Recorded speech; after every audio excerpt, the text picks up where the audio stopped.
Kurdish and Syrian opposition forces claimed full control of Kobani on Monday, gaining an important victory over the IS. The IS has had control of the Syrian Kurdish city just 1 mile from the Turkish border since September. Now joining us from Washington, D.C. to discuss all of this is Edmund Ghareeb. He is the author of The Kurdish Question in Iraq. Edmund, thank you so much for joining us. Thank you. It's a pleasure to be with you. Edmund, there was celebratory gunfire from the YPG and the Peshmerga forces to announce the liberation of the city from the IS. Are they going to be able to hold off the IS?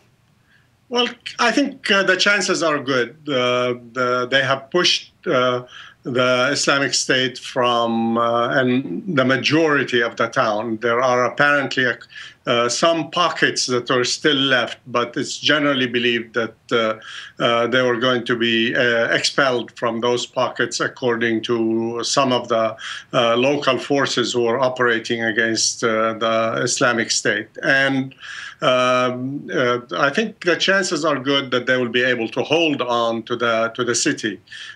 Clearly, this was accomplished with the help of the coalition U.S. airstrikes. Yesterday, there were something like 17 airstrikes by U.S. forces. There was also participation by some Syrian opposition forces, as well as by some Kurdish Peshmerga, Iraqi Kurdish Peshmerga forces. Their numbers were small, both the Syrian opposition and the Kurdish Peshmergas, and the main fighting forces were the local committees, which represented the PYD. There is, however, still another problem, and that is a big one, that ISIS or IS controls somewhere about between 380 to 385 villages in the Kurdish areas, close to Deir ez-Zor and Raqqa. So that's going to take a long while before these are taken back. And so the fight, I think, is likely to continue, but this is significant in its own way, and we can talk about that and the reasons behind it later, if you like. Right. And also, this conflict thus far has also generated a large number of refugees. In fact, the Refugee Management Group has built enormous tents, some of them holding up to 35,000 people. Describe for us the plight of ordinary people there.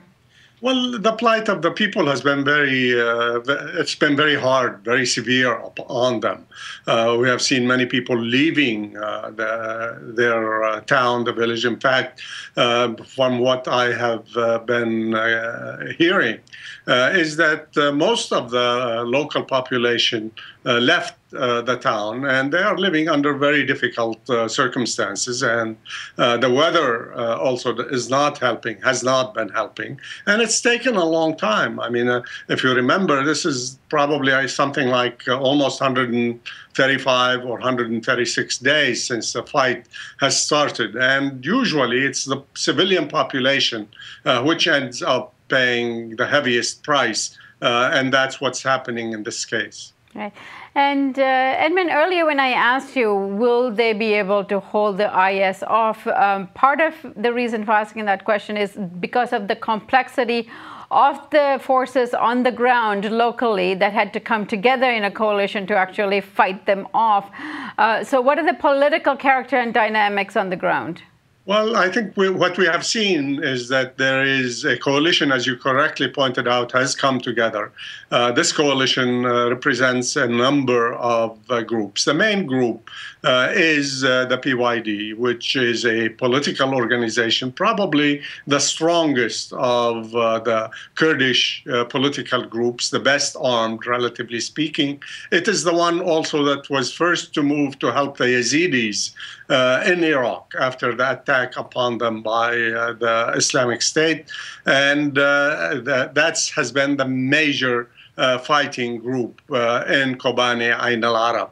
Now there were at one time 200, and then the number went down to something like 150 Kurdish Peshmergas from the Iraqi Kurdish region. The Kurdish regional government sent these fighters to help. Also, there has been a number of fighters from the Syrian Arab opposition.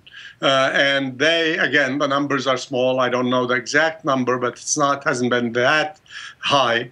So they have also been involved. They have contributed to this fight.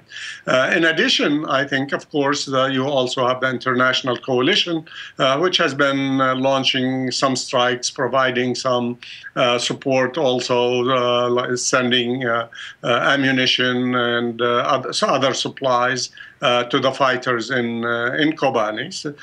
So this is the combination. The last couple of days, yesterday, there were something like 17, as I mentioned earlier, 17 airstrikes by the coalition forces against the IS. And there's no doubt that has first contributed to slowing down the advance, the momentum of the IS, and later to boost the morale and strengthen the forces which are fighting against IS. So this is where I think the significance of this. I don't know if it's going to make a great deal of a difference, but it's psychologically, symbolically, emotionally, I think it's going to be a very important event because of its the psychological and symbolic significance of this town, which had almost fallen to IS, but now has been retaken by the Kurdish forces and their allies. Right, and finally, Edmund, what do you think the role of the Peshmergas will be now that they've actually gained control of Kobani? Will they go back to northern Iraq?